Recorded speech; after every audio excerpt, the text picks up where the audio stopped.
નમસ્કાર, હું છું આપનો દોસ્ત નૈતિક મહેતા.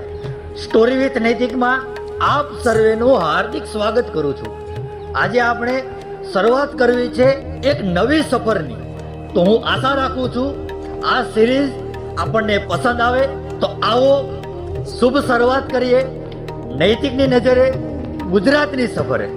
જ્યાં કડક ધરતી ખડકની વિકરાળ મૂછા વીર છે, સતી સંત સાવજ તણી ઈ ગાંડી જનેતા ગીર છે. ઈ ગીરની નિર્મળ નદીના જ્યાં ખડકતા નીર છે, કઈ તા ભરતા શ્યામનું જ્યાં હળાભીડ મંદિર છે, જ્યાં હળાભીડ મંદિર છે. આપણી સફરની શરૂઆતની પ્રથમ સફર એટલે તુલસી શ્યામની સફર. ગીર સોમનાથ જિલ્લાની સરહદે અને ઉનાથી માત્ર 35 કિલોમીટરના અંતરે આવેલું સંપૂર્ણ આખું જંગલમાં ભગવાન શ્યામનું મંદિર એટલે તુલસી શ્યામ. ઇતિહાસની વાત કરીએ તો જાલંધર નામે એક રાક્ષસ હતો, જેની ઉત્પત્તિ વિશે જોઈએ તો કૈલાશપતિ ભોળોનાથ ભગવાન શિવ સમાધિમાં સ્થિત હતા. અને જેવી સમાધિ પૂરી થાય છે અને આંખો ખોલે છે તો કપાળમાં એટલા પરસેવાના બિંદુ કે ભગવાન આમ લૂછી અને સમુદ્રમાં એ ફેંકે છે. એ ફેંકાતા જેમાંથી બાળક ઉત્પન્ન થાય છે એવો જળનો પુત્ર એટલે જાલંધર. જાલંધર માં ખૂબ આસુરી બુદ્ધિ, પરંતુ એ યુદ્ધમાં એટલો કુશળ કે જેની વાત ન થાય. જેનાથી ભગવાન નારાયણ પણ એટલા ખૂબ પ્રસન્ન થાય છે અને જાલંધરને કહે છે કે માગી લે. ત્યારે જાલંધર કહે છે કે મારા ઘરે એક પતિવ્રતા નારી છે જેનું નામ વૃંદા છે, અને આપના પત્ની એટલે કે લક્ષ્મીજી એ થાય મારા બહેન, કારણ કે જેની ઉત્પત્તિ જેનું પ્રાગટ્ય પણ સમુદ્રમાંથી થયું છે. એટલે હું એવું ઈચ્છું છું કે તમે અને લક્ષ્મીજી હંમેશા મારી સાથે રહો. અને ત્યારે ભગવાન નારાયણ કહે છે કે આ વાત મને મંજૂર છે, પરંતુ એની એક શરત છે. ત્યારે જાલંધર કહે છે શું શરત છે? ત્યારે ભગવાન નારાયણ જાલંધરને કહે છે કે તું અધર્મના માર્ગ તરફ ના વળતો, બાકી હું જ તારો નાશ કરીશ. પરંતુ જાલંધર આસુરી શક્તિનો એટલો ઉપયોગ કરતો કે જે દેવતાઓને ખૂબ હેરાન પરેશાન કરતો અને પ્રજા તો એનાથી ત્રાહિમામ થઈ ગઈ હતી. ત્યારે દેવતાઓ નારદજી પાસે જાય છે અને નારદજીને કહે છે, વિનંતી કરે છે કે તમે આને મારો. ત્યારે નારદજી કહે છે કે એમના પત્ની એટલે કે વૃંદા જે મહાન સતી છે, જો એ ધર્મ ભ્રષ્ટ થાય તો આનું મૃત્યુ થાય.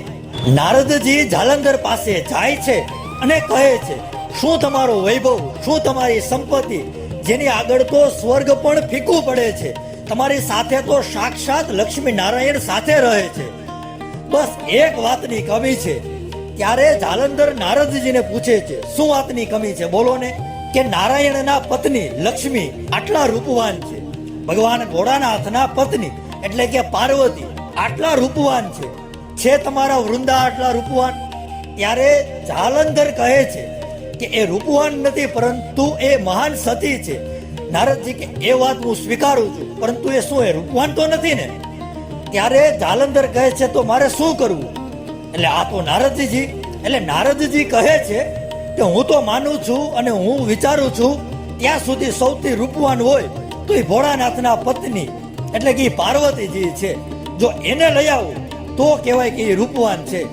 જાલંધર ખૂબ શક્તિશાળી સાથે બુદ્ધિશાળી, પરંતુ એમની પાસે સદબુદ્ધિ નહીં, એટલે એ પાર્વતીને લેવાનું વિચારે છે.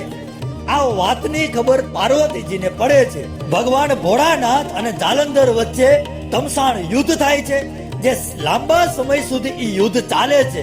એમાં જાલંધર એટલો શક્તિશાળી કે આ યુદ્ધમાં ભગવાન ભોળાનાથ ભગવાન શિવ એ કૈલાશપતિને પણ પરાજય આપે છે. હાહાકાર મચી ગયો છે. એટલામાં ભગવાન નારાયણ વૃંદાને સ્વપ્નમાં દર્શન આપે છે અને કહે છે તમારા પતિ એટલે કે જાલંધર ખૂબ ખતરામાં છે. ત્યારે વૃંદા બીજા દિવસે સવારે પતિની શોધમાં જંગલમાં નીકળે છે. ભગવાન વિષ્ણુ સ્વયં યોગીના રૂપમાં આગળ બેસી જાય છે અને વૃંદા એમને પૂછે છે કે મારા પતિનું શું થશે? ત્યારે યોગીના રૂપમાં ભગવાન નારાયણ કહે છે તારા પતિનું તો મૃત્યુ થઈ ગયું છે. આવી રીતે ભગવાન નારાયણે વૃંદાનો ધર્મ ભ્રષ્ટ કરાવ્યો છે અને ઓલી બાજુ ભગવાન કૈલાશપતિએ એ જાલંધરનું મૃત્યુ કરે છે.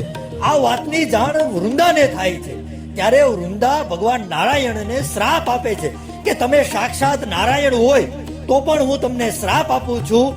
જેવી રીતે હું મારા પતિની વિરહમાં આટલી આકુળ વ્યાકુળ છું, એવી જ રીતે તમારી પત્ની એટલે કે લક્ષ્મીજી પણ તમારા વિરહમાં આટલા આકુળ વ્યાકુળ થશે. સામ સામે શ્રાપ આપે છે. વૃંદા કહે છે તમે પથ્થર થઈ જશો, તો ભગવાન નારાયણ કહે છે તમે ઝાડ થઈ જશો. આવી રીતે એકબીજાને શ્રાપ આપે છે. પરંતુ સાથે નારાયણ વૃંદાને એક આશીર્વાદ પણ આપે છે કે તમે ઝાડમાં પણ તુલસીજીનું ઝાડ થશો. અને એમાં ભગવાન બ્રહ્માજી અને ભગવાન ભોળાનાથ બંને શ્રાપમાંથી મુક્ત કરે છે. અને ભગવાન નારાયણે કહ્યું અહીંયા તમારું અને મારું એક સ્થાન નિર્માણ પામશે, જ્યાં હું શ્યામ સુંદર તરીકે પ્રગટ થઈશ અને આપ તુલસીજી તરીકે. એટલા કે આજનું આ તુલસી શ્યામ. અહીંયા ગરમ પાણીના કુંડ આવેલા છે, જે તપ્તોદક કુંડથી જગ વિખ્યાત છે. એવું કહેવાય છે કે તેના પેટાળમાં સલ્ફરનું પ્રમાણ ખૂબ રહેલું છે, જેના કારણે સતત એ ગરમ રહે છે.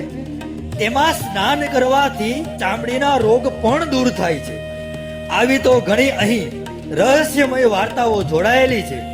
એટલું હું અવશ્ય કહી શકું કે પ્રકૃતિની ગોદમાં ગીરના જંગલમાં એકવાર અવશ્ય શ્યામ સુંદરના દર્શન કરવા આવો.